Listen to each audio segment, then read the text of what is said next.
You gave me a colorful childhood. I grew up in a world overflowing with prosperity. The City of Angels was a playground of opportunity. Dance studios, recording booths, auditions. I was shy, uncertain about my frizzy hair and awkward looks. But I had a dream to entertain, to make people happy. My path was opening. Small Disney appearances, recording studios, auditions. Then my world came crashing down when you left. You were my anchor, my Sunday walks on Venice Beach, my safe place. And suddenly, you were gone. I remember that night, Halloween. We were trick-or-treating with my best friend and her dad, and she begged me to stay over. But you insisted I come home. We need to talk, you said. I didn't want to hear it, but I had no choice.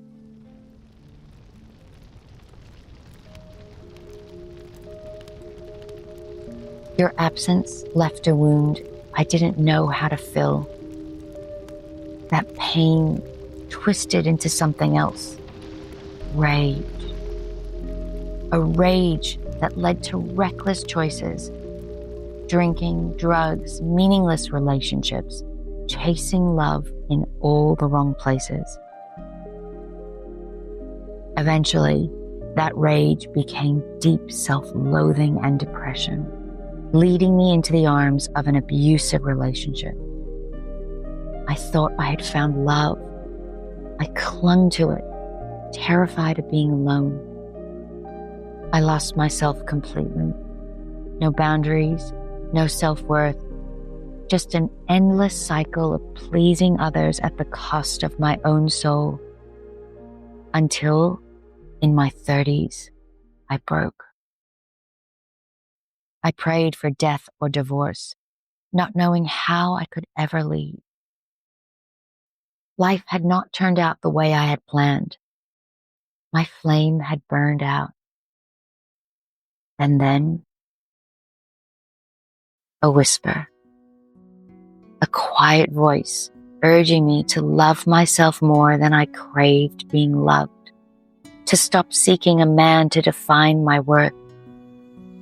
That whisper became a calling. I had to free myself. Through deep healing, forgiveness, and inner work, I released the anger and resentment that weighed me down. I no longer saw you as the father I needed you to be, but as the man who struggled.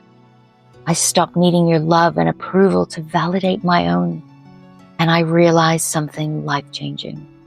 No one can love me more than I can love myself.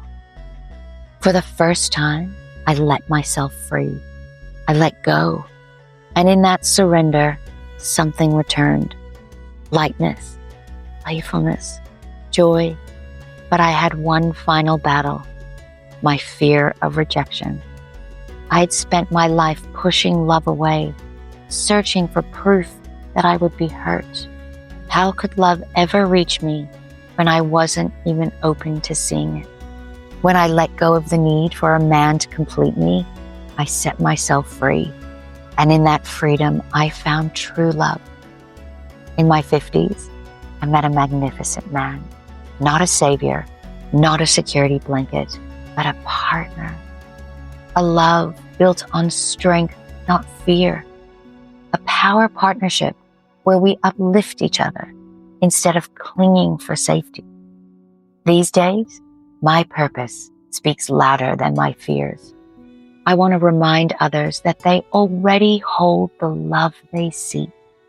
We spend our lives searching outside of ourselves for proof that we are enough. But when we release that fear, we discover the truth.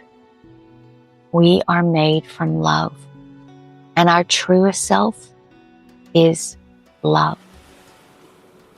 And I finally understand. Love is not something you chase.